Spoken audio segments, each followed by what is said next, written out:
basta. Ikaw nang bahala dito sa pagkain ni Gina, ha? At may dalata pa dyan, kukulang yan. Hindi ko alam po, ano oras mo makakauwi. At saka kung pwede naman, Mateo, huwag mo naman iwan-iwanan ng anak mo, ha? Mag-isa lang yung dito. Hindi mo pinapabayaan na. Hoy, gabi na. Ayos ka pa. Eh, syempre, hahanapin ko ang anak natin. Hindi din naman ako mapapalagay dito. Hindi ako makakatulog hanggat hindi siya umuuwi. Huwag mo na hanapin yun. Kung saan rin uuwi yun. Sigurado yun. Inalagaan na siya ni Mayor. Hoy! Anong ibig mo sabihin? Anong patutsada yan? Patutsada? Mateo, anong alam mo, ha? Wala naman sinasabi Sige na, bahala ka na. Kung gusto mo hanapin sila, hanapin mo. Bakit? Kung hindi ko gagawin na hanapin ang anak natin, gagawin mo ba? Alam mo, ikaw, puro sarili mo iniisip mo eh.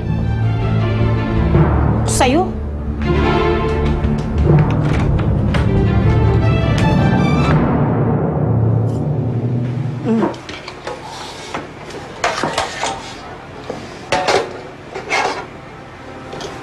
Ito na yan.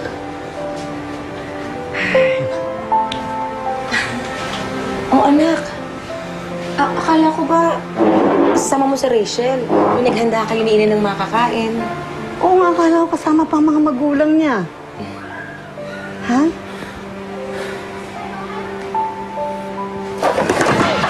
Anak! Diyos ko! Anak! Ano nangyayari? Diyos ko, anak!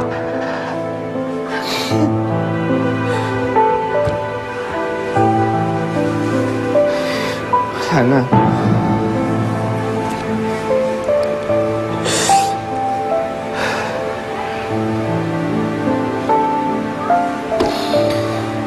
Wala na, Nay.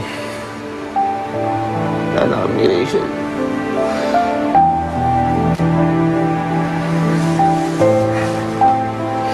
Sayang lang daw yung mga panahong minahal niya ako. Dahil kahit kailan hindi naman daw siya makakaranas ng ginhawa sa akin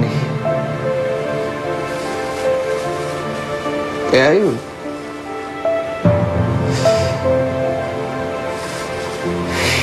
Hiniwalayan niya na ako.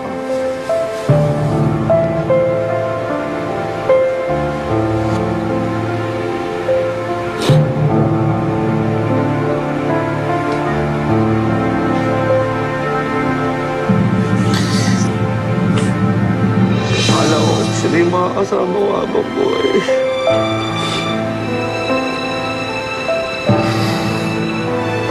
Handa akong gawin kahit ano para sa kanya.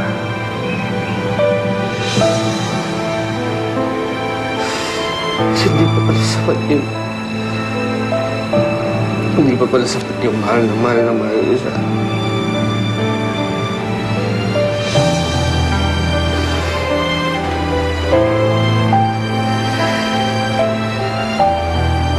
Binigay ko lahat sa kanya.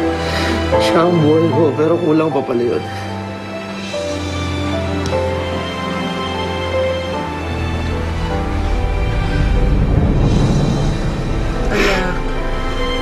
Baka naman nabibigla lang si Rachel.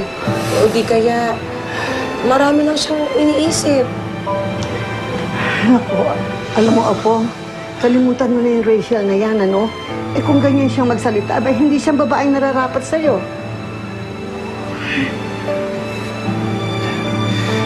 Alam mo, tama si Lola. Kailangan alamin ko ang dahilan ko bakit ito ginagawa. Imposible wala ibang dahilan